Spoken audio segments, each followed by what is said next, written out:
السلام علیکم دوستو، آپ کے سبسکرائب، لائک اور ویوز کا بہت بہت شکریہ۔ آج میں ایک بہت اہم اور نئی ٹاپک کے ساتھ آپ کے سامنے خود حاضر ہوئی ہوں، وہ ہے شب قدر 1000 مہینوں سے بہتر ہے۔ آج کی ویڈیو میں ہم بات کریں گے کہ شب قدر کی انمول فضیلت اور اہمیت اور عبادات کے بارے میں۔ یہ وہ بابرکت رات ہے جو 1000 مہینوں سے بہتر قرار دی گئی ہے۔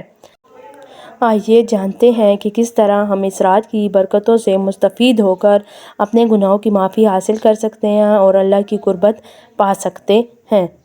آج ہم بات کریں گے کہ شب قدر کب آتی ہے۔ آپ میں سے تو الحمدللہ اور ماشاءاللہ آدھے سے زیادہ سب لوگوں کو پتہ ہوگا، شب قدر رمضان کے آخری عشرے کی طاق راتوں میں آتی ہے۔ درست دن کا علم صرف اللہ کو ہے، لیکن حدیث اور اسلام روایات کے مطابق اس کی تلاش کے لیے درج ذیل باتیں مددگار ثابت ہوتی ہیں۔ رمضان کے آخری 10 دن۔ شب قدر رمضان کے آخری 10 دن میں آتی ہے، یعنی 21، 23، 25، 27 یا 29 تاریخ کی راتوں میں کوئی بھی رات شب قدر ہو سکتی ہے۔ 27ویں رات کی اہمیت۔ بہت سے علماء اور مسلمان عموماً 27ویں تاریخ کو شب قدر مانتے ہیں، لیکن یہ تسلیم کیا جاتا ہے کہ صحیح رات صرف اللہ تعالیٰ جانتا ہے، اسی لیے تمام فرض یعنی طاق راتوں میں عبادت جاری رکھنی چاہیے۔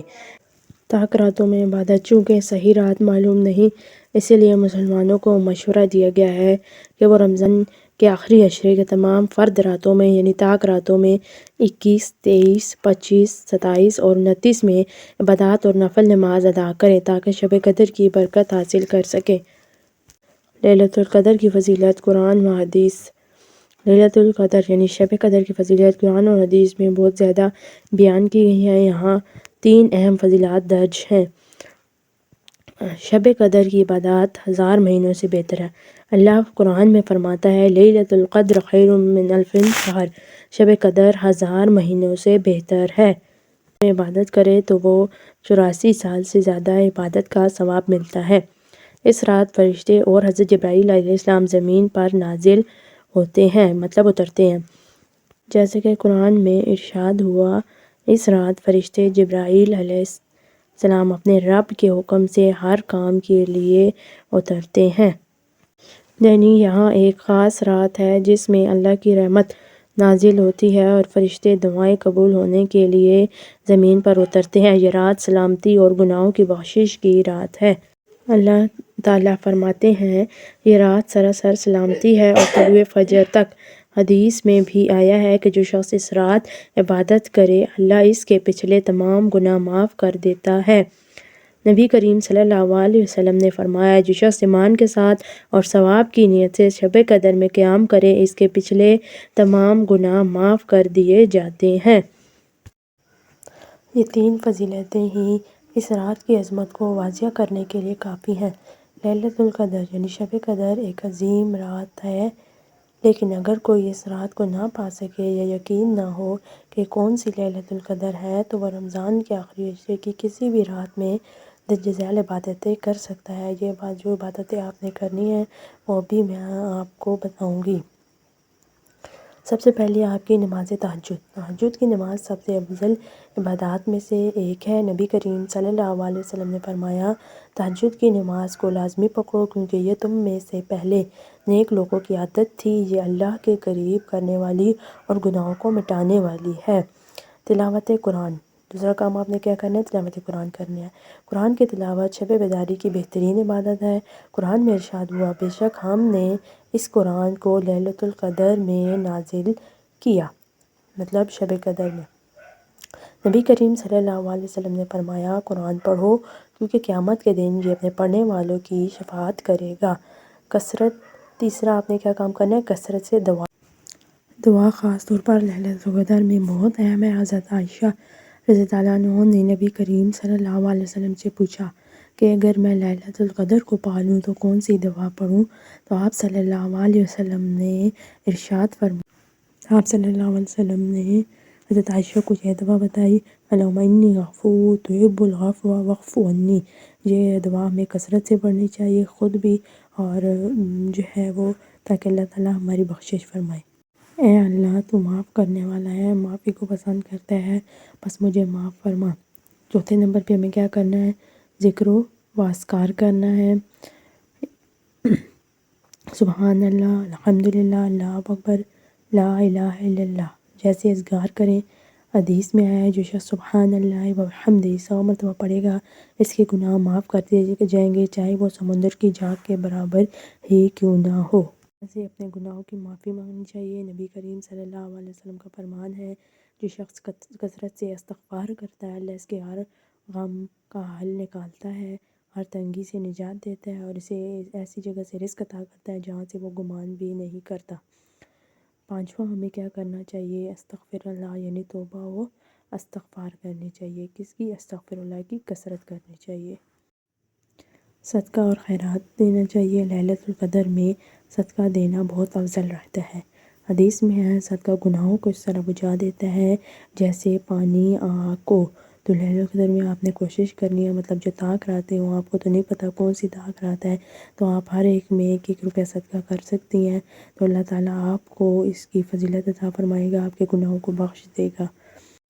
نوافل پڑھنے ہیں، عام نوافل پڑھنے ہیں، مطلب صلاۃ توبہ پڑھنی ہے، صلاۃ الحاجات پڑھنی ہے، صلاۃ تسبیح پڑھنی ہے۔ حدیث میں ہے رات کی نماز 2 رکعت کر کے پڑھو۔ اب آگے میں آپ کو صلاۃ توبہ، صلاۃ الحاجت اور صلاۃ تسبیح کیسے پڑھتے ہیں اس کا طریقہ بتاؤں گی۔ دوسروں کو معاف کرنا ہے، شب قدر میں دوسروں کو معاف کرنا ہے اور دل سے معاف کرنا ہے، بہت اہم ہے۔ حدیث میں آیا ہے جس نے کسی مسلمان کی دنیاوی پریشانی دور کی، اللہ اس کی آخرت کی پریشانی کو دور کر دے گا۔ دیکھو کتنی اچھی حدیث ہے کہ آپ اس کی دنیا میں جو آپ کے ساتھ زیادتی کرے، جو برا کرے، آپ اس کو معاف کریں، انشاءاللہ اللہ تعالیٰ آپ کو اس کا آخرت میں ڈبل اجر۔ 8واں کام آپ نے کیا کرنا ہے کہ درود شریف پڑھنا ہے۔ نبی کریم صلی اللہ علیہ وسلم پر درود پڑھنے کی بڑی فضیلت ہے۔ آپ صلی اللہ علیہ وسلم نے فرمایا جو مجھ پر ایک بار درود شریف بھیجتا ہے اللہ اس پر 10 رحمتیں نازل فرماتا ہے۔ آپ نے کوشش کرنی ہے کہ آپ درود شریف کثرت سے پڑھیں۔ اپنے لیے اور امت مسلمہ کے لیے دعا کرنا ہے۔ امت مسلمہ کے لیے خصوصی دعائیں کریں کیونکہ یہ بھی ایک بڑا عظیم عبادت ہے۔ یہ سب عبادتیں ليلۃ القدر کے علاوہ رمضان کی آخری راتوں میں بھی کی جا سکتی ہیں، تاکہ اگر ليلۃ القدر نہ بھی ملے تو بھی آپ کو اس کا جو ہے وہ اجر و ثواب مل جائے۔ اب اس کے بعد میں نے آپ کو بتانا ہے کہ آپ نے جو نوافل ادا کرنے ہیں وہ نوافل کس طریقے سے ادا کرنے ہیں اور کتنے ادا کرنے ہیں، ٹھیک ہے۔ صلاۃ تہجد کی نماز۔ تہجد کی نماز کی بہت زیادہ فضیلت ہے، خاص طور پر رمضان کے آخری عشرے میں۔ نبی کریم صلی اللہ علیہ وسلم نے فرمایا تم راتوں کے قیام کو لازمی پکڑو کیونکہ یہ تم سے پہلے نیک لوگوں کی عادت تھی اور یہ اللہ کے قریب کرنے والی اور گناہوں کو مٹانے والی اور برائیوں سے روکنے والی ہے۔ اس کا طریقہ کیا ہے، یہ آپ نے کیسے ادا کرنی ہے؟ کم از کم آپ نے 2 رکعت، زیادہ سے زیادہ 8 یا 12 رکعتیں بھی ہوتی ہیں۔ سورۃ فاتحہ کے بعد آپ کوئی بھی سورت پڑھ سکتے ہیں، جیسے سورۃ اخلاص پڑھ سکتے ہیں یا 30ویں سپارے کے جو آخر میں جو صورتیں آتی ہیں ان میں سے بھی آپ کوئی پڑھ سکتے ہیں۔ پھر آپ نے کیا کرنی ہے، حاجت کی نماز پڑھنی ہے۔ اگر کوئی خاص حاجت ہو تو یہ نماز ادا کریں۔ نبی کریم صلی اللہ علیہ وسلم نے فرمایا جس کو اللہ سے یا کسی انسان سے کوئی ضرورت ہو تو اسے چاہیے کہ وضو کرے اور 2 رکعت نماز ادا کرے اور پھر اللہ سے دعا کرے۔ طریقہ اس کا کیا ہے کہ 2 یا 4 رکعتیں نماز پڑھنی ہے، نماز کے بعد دعا کریں یا اللہ میں تجھ سے اپنی حاجت مانگتا ہوں، اسے پورا کر دے۔ اس کے بعد آپ نے کیا کرنا ہے، صلاۃ توبہ یعنی توبہ کی نماز پڑھنی ہے۔ اگر کسی نے گناہ کیا ہے اور وہ معافی مانگنا چاہ رہا ہے تو یہ نماز ادا کرنی ہے۔ نبی کریم صلی اللہ علیہ وسلم نے فرمایا جب بھی کوئی گناہ کرے تو وضو کرے، 2 رکعت نماز پڑھیں اور اللہ سے معافی مانگے تو اللہ اسے معاف کر دے گا۔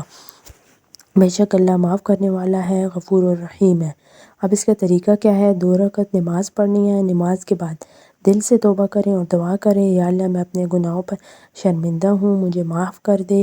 یہ نہیں کہ اگر آپ کے دل میں شرمندگی نہ ہو، آپ نے گناہ کیا ہو اور آپ اس پہ شرمندہ ہی نہ ہو تو پھر معافی تو نہیں ملے گی۔ ایسے آپ نے کیا پڑھنا ہے، صلاۃ تسبیح والی نماز۔ یہ خاص نماز ہے جو گناہ کی معافی کے لیے بہترین ہے۔ نبی کریم صلی اللہ علیہ وسلم نے اپنا چچا حضرت عباس رضی اللہ عنہ سے فرمایا اگر تم کر سکو تو ہر روز 1 بار یہ نماز پڑھو۔ اگر نہ کر سکو تو ہر جمعہ، اگر وہ بھی نہ کر سکو تو ہر مہینہ یا سال میں ایک بار، ورنہ زندگی میں ایک بار ضرور پڑھو۔ طریقہ اس کا کیا ہے؟ 4 رکعت آپ نے پڑھنی ہے، 2 سلام کے ساتھ یا ایک ساتھ۔ یہ ویسے ایک ساتھ ہی پڑھی جاتی ہے، زیادہ تر آپ ایک ساتھ ہی 4 رکعت کی نیت مان لیں۔